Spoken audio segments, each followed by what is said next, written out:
I know who it is. I know his name. What can I do? I was told that you were told by your lawyer, I can make that person's life a living hell, and you said no. That kid's got to look at himself in the mirror every day. And, you know, I mean, karma's a bitch, you know? And you know, it's like, you know, for me, it's like, yeah, I messed up, and I made a choice to do that.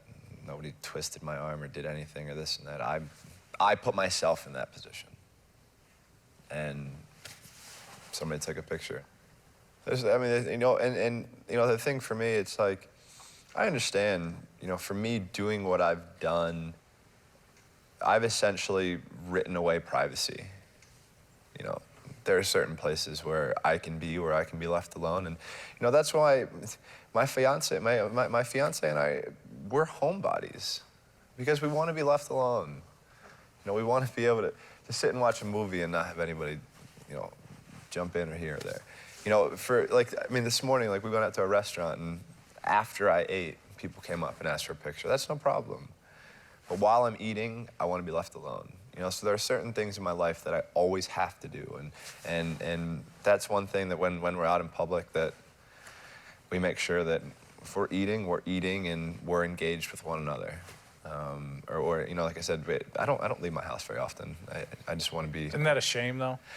It is, but it you know, you know, like I said, it's a way of life nowadays. It's what this world is. You know, it's like, you know, sometimes, yeah, it'd be cool to, you know, we do go to movies from time to time, but whatever. I mean, I go to El Dorado and play golf. You know, Right. You know, I get away. There are certain places that we go where we can be left alone, and you know, we can be normal people, because that's what I am. I'm a normal person. I'm a normal person who. Except for this thing.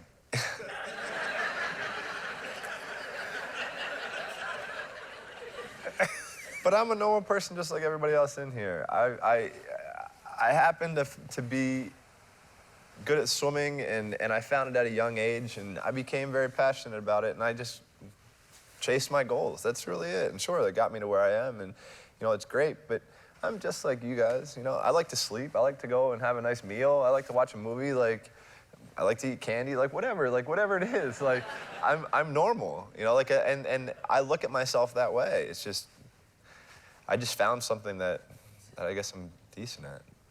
Where was your training after that, leading, and it's a long lead in. To 12? To 12. Training? What Training. What training? You didn't train? Oh my gosh. Training between 08 and 12 was a joke. After 08, I probably gained about 20 pounds. Quick. I mean, there were phases where I would swim for a week, and then I would disappear for a week or two. I would just say, I'm not coming. I mean, I would just, whether it was me just skipping workout because I wanted to play golf or wanted to travel and just be a kid. Do you feel like you missed out on some of the kid stuff? You asked me that today, and I can say whatever.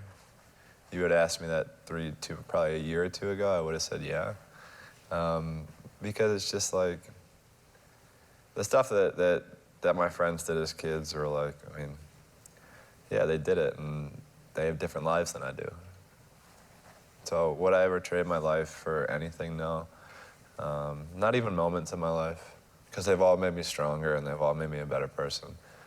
How would you characterize the 2012 Olympics for you in London? I've had 2 races in my Olympic career that I haven't medaled. My first one and the 400 IM in London. Bob and I talk about that so many times. It's like I didn't swim it the way I wanted to, or prelims. I just shouldn't have been in that final. I didn't deserve to be in that final. Because of what led into that? You weren't ready? I didn't work, no. I didn't work to swim that race. And even though you weren't at your best, you won 4 gold medals in London and then another DUI. I know from people close to you, whether it's Bob, your coach, or friends that we have in common, that second DUI has changed your life and may have been one of the most important things to ever happen to you. Sure. You know, I remember, literally I was talking to Nicole that night when I was coming home. I was like, yeah, I'm almost home. Instantly. I knew it when the car came that close to my tail that I was getting pulled over. I didn't even say anything. Just got out and did what did everything, and I sat in the car, and I felt just terrible. I didn't leave my room for like 5 days. Didn't eat. Didn't want to talk to anybody. If you were trying to communicate with me, texting was the only way. My TV wasn't working in the room. I just sat there. I was crying. I was pissed. Didn't want to be alive. There are so many things going on in my head. You didn't want to be alive. To me, it was just like I just continued to let people down. And I remember texting Peter, my agent. I was like, the world would just be a better place without me.